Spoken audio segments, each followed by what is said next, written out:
I think we touched on this before. I think the best approach probably for him is to go through the season, show what he can do, stay healthy, get 12 sacks, 15 sacks, 18 Mhm. sacks. Like I don't know what the sky's the limit for him really, production wise, if he stays healthy for 17 games. For the Saints, I think it's difficult, man. I think it's a really hard evaluation. Like, what do you pay him? When do you do it? I think talent wise, it's easy. The availability, I think, is a huge issue, and that's something that has to kind of come into play with it. And I Yeah. kind of look back at the Toronto Armstead situation where that had nothing to do with the talent.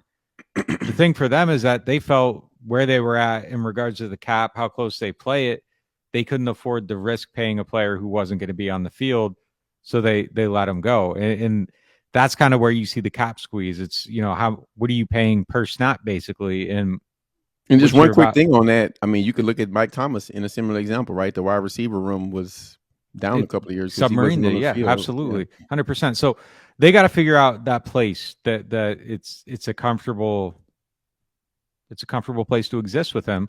I think that he's worth keeping around. I think it would be extremely painful to let him go, and then he figures out his health issues somewhere else, and you see him succeed and put up all these numbers Yeah. for another team. So what's the number? Like, where do you pay him? I think you're looking at Cam Jordan. He makes what, 17.5 million per season. Yeah. I don't know that you can pay Davenport more than that. I think his talent is probably at this point in their careers higher than Cam's. Cam has better production and better availability. Yeah. So those flashes on film, I don't think you can pay him more than Cam Jordan. Then you look at Trey Hendrickson. He kind of had one good season, got 15 million. For Davenport, I think you kind of got to play out the year, because if you do have a good season, you stay healthy, that kind of money's on the table then, I think. And I think you look at that trade deal.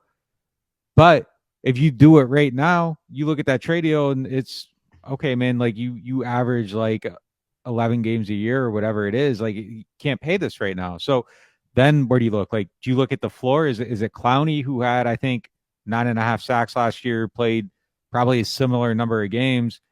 If you're Davenport, like, taking $10 million doesn't make sense. If you're the Saints, I think a $10 million deal right now would look really good. And I think that's probably fair with upside. You He's give him the worth $10 million a year if he plays 11 games a season. He's worth $10 million Yeah. a year, easy. But like you Yeah. give him maybe that base. If you were to do it right now, like if you're the Saints, maybe you give him that base, and then there's a games played bonus on top of it that allows him to get up to the 15 million where Hendrickson's at or something like that. But if you do that deal now, I think you have to protect yourself against it. But the other thing with that is doing the deal now is probably the only point where you would have the leverage to protect yourself against some of those injuries. If you allow him to hit the market, somebody else is going to be willing to pay him without those protections. And I don't know that you can get him in the contract. So you would have to take that on, I think, before he hits the market. It's a fascinating situation to me with him, just because the talent is just so immense. And this is the Marcus Davenport podcast. So like, if you're still on the other side of that argument, like, just not like we aren't having the same conversation anymore. Yeah. It's fine. We can agree to disagree, but yeah, this is the Marcus Davenport podcast. The talent, I think he's one of the better, more talented pass rushers in like the whole league. Like, if you're talking, He's showing it, man. He's showing it. Play versus him and the best. I'm not hedging he's my. up I'm there. not. I don't feel like I know. Like, I feel like before with Davenport, it was always like explaining why he's so good. Like, I'm like, that's over. Like, we don't. It's just all injury at this point, right? It's just it's no more questions about that. So let's walk through it a little bit. I'll say this: if I'm Davenport, I don't want nothing to do with a contract right now. I'll be honest with you, unless it's the money that I feel like the money I feel like I would want or deserve, right? And I'm pretty sure they're looking at something. If I'm Davenport's agent, I'm like, hey man, just stay healthy. We'll get you 20 plus this year, right? That's what premium pass rushers get. And so if I'm him and I'm his camp, I have no interest in the contract unless it's at the number that I want as a player.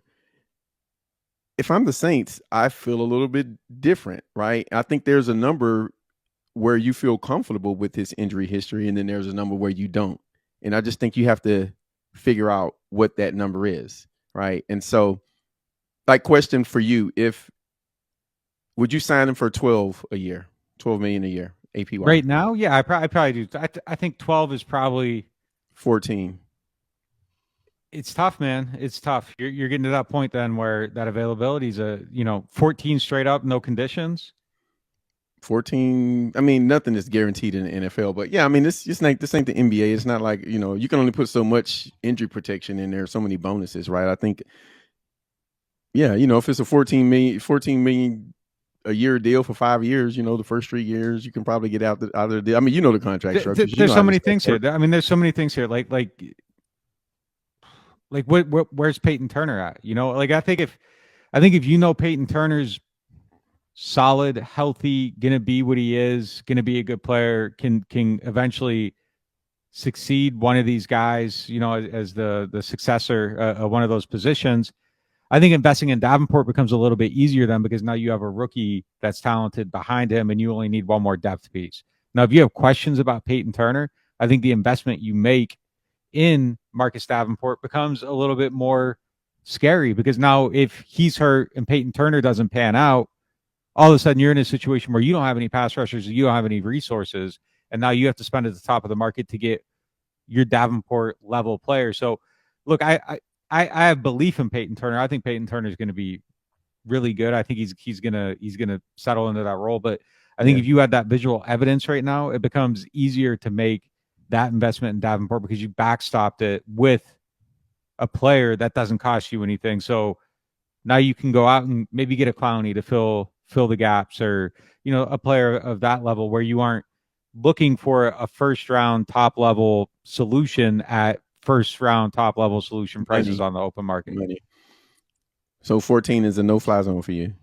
I wouldn't say that. I think it, when you start getting above 10 to 12 without like a games played threshold to earn the rest of the money, I think that's where you start getting into, this is tough. Like, you're basically paying Cam the equivalence of $1 million per game, and if you're paying 14 million to a guy, now you're paying more per game, which again I think his talent deserves it, but at some point that availability has to factor into the overall cost, and I think that's where it starts to get tough when you start getting that Trey Hendrickson Cam level money.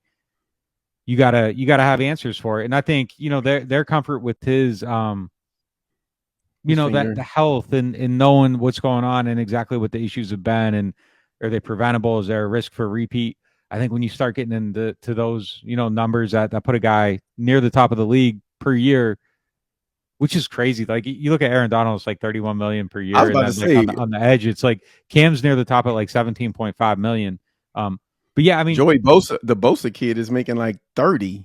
Yeah, like from the Chargers. Like, there was like a resetting of like every position, and now there's like, and that's new cap coming. Really, is kind of, or new TV deal coming is kind of what that is. Man, this software engineering stuff, I made the wrong decision. Should have been an edge rusher, man. Man, you weren't making it as an NFL edge rusher. Software engineer was your only option if these are the two things on the table. There was only one thing on the table. I could have been. There was a picture of an NFL player in the background, and software engineer was the only thing being served. I could have been a slot corner. Come on, I could have been a slot corner. I'm Jason. Me and Jason Verrett are the same size. Hey, come on, man, give me a little bit. But I'll say this. Me and Drew Brees are the same size. I'm not an NFL quarterback. It just doesn't mean anything.